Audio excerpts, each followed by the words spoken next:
Hello guys, നമുക്ക് ഈസ്റ്ററിൻ്റെ അന്നത്തെ വീഡിയോസ് ഉണ്ടല്ലോ. ഈസ്റ്റർ കഴിഞ്ഞിട്ട് കുറേ കാലമായെങ്കിൽ ഇന്നാണ് ഞാൻ ഇതൊക്കെ ഒന്ന് എഡിറ്റ് ചെയ്യുന്നത്. ആദ്യം ഞാൻ പോയിട്ടുണ്ടായിരുന്നത് ഞങ്ങളുടെ പള്ളിയിൽ സബ്സ്റ്റേഷൻ പള്ളിയിലായിരുന്നു.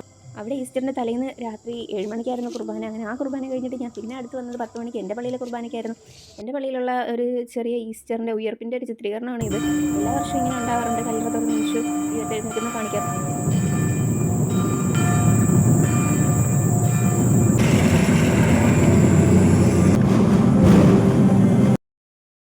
പിന്നെ വീട്ടിലെത്തിയപ്പോൾ ഞാൻ വിചാരിച്ചു അമ്മയ്ക്ക് എളുപ്പത്തിന് രാവിലെ കറി വയ്ക്കാൻ വേണ്ടി ഉള്ളിയൊക്കെ അരിഞ്ഞ് വയ്ക്കാമെന്ന്. അങ്ങനെ കരഞ്ഞരിഞ്ഞ് ഉള്ളിയൊക്കെ അരിഞ്ഞ് വെച്ചിട്ടുണ്ടായിരുന്നു. അങ്ങനെ രാവിലെ എണീറ്റപ്പോൾ തന്നെ നമ്മുടെ ഈസ്റ്റർ സ്പെഷ്യൽ ഫുഡായ അപ്പവും സ്റ്റൂവും കിട്ടിയിട്ടുണ്ടായിരുന്നു.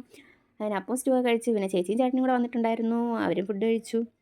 ഈസ്റ്ററിനും ക്രിസ്മസിനൊക്കെ ആയിരുന്നു സ്പെഷ്യലായിട്ട് ഒരു അപ്പവും സ്റ്റൂവും. രാവിലെ എണീക്കുമ്പോൾ തന്നെ അപ്പവും സ്റ്റൂ. കാരണം രാത്രി ആയിരിക്കുമല്ലോ കുർബാനയ്ക്കൊക്കെ പോയിട്ട് വന്ന് കിടക്കുന്നത്. അങ്ങനെ ഇങ്ങനത്തെ സ്പെഷ്യൽ ഡേയ്സിലൊക്കെ രാവിലെ ഉറക്കെണീറ്റ് പറ്റുമ്പോഴേ അമ്മ അപ്പവും സ്റ്റൂവും റെഡിയാക്കി വെച്ചിട്ടുണ്ടായിരിക്കും. അമ്മ രാവിലെ എണീറ്റ് പാവം ഇതെല്ലാം ഉണ്ടാക്കി ഒറ്റയ്ക്ക് ഉണ്ടാക്കി വയ്ക്കും. ഞാനത് പോയിരുന്ന് കഴിക്കുകയും ചെയ്യും. അങ്ങനെ ഞാനും അമ്മയും പപ്പയും പിന്നെ ഇരുന്ന് കഴിച്ചു. ചേച്ചിയും ചേട്ടനും ആദ്യം കഴിച്ചായിരുന്നു.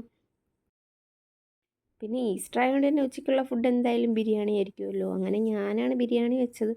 അങ്ങനെ ആദ്യം ഗ്രേവിയൊക്കെ ചിക്കൻ്റെ കറിയൊക്കെ റെഡിയാക്കി. പിന്നെ റൈസ് അതിലിട്ട് ദം ചെയ്യാനായിട്ട് വെച്ചിട്ടുണ്ടായിരുന്നു. അങ്ങനെ കുറച്ച് ചിക്കൻ ഫ്രൈ ചെയ്യാമെന്ന് കരുതി ഫ്രൈ ചെയ്യാനും കൂടെ ഇട്ടിട്ടുണ്ടായിരുന്നു. അങ്ങനെ ബിരിയാണി എല്ലാം ഒരുവിധം ഇവിടെ റെഡി ആയിട്ടുണ്ട്. നമുക്കിനി സെർവ് ചെയ്യാം. അങ്ങനെ ഞാൻ തന്നെ എടുത്ത് എൻ്റെ പ്ലേറ്റിന് സെർവ് ചെയ്തു. പിന്നെ ഞാൻ കുറച്ച് സാലഡും എടുത്ത് കുറച്ച് ചിക്കൻ ഫ്രൈയും എടുത്ത് കഴിക്കാൻ തുടങ്ങി.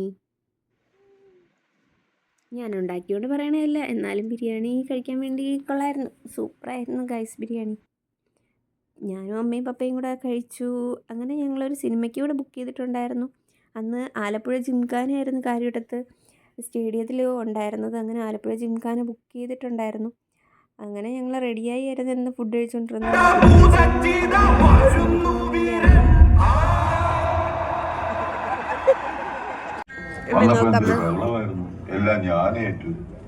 പിന്നെ സിനിമയെ കണ്ടു കഴിഞ്ഞ് ഞങ്ങൾ നേരെ വീട്ടിലോട്ട് വരാൻ അധികം സമയമൊന്നും വേണ്ടല്ലോ.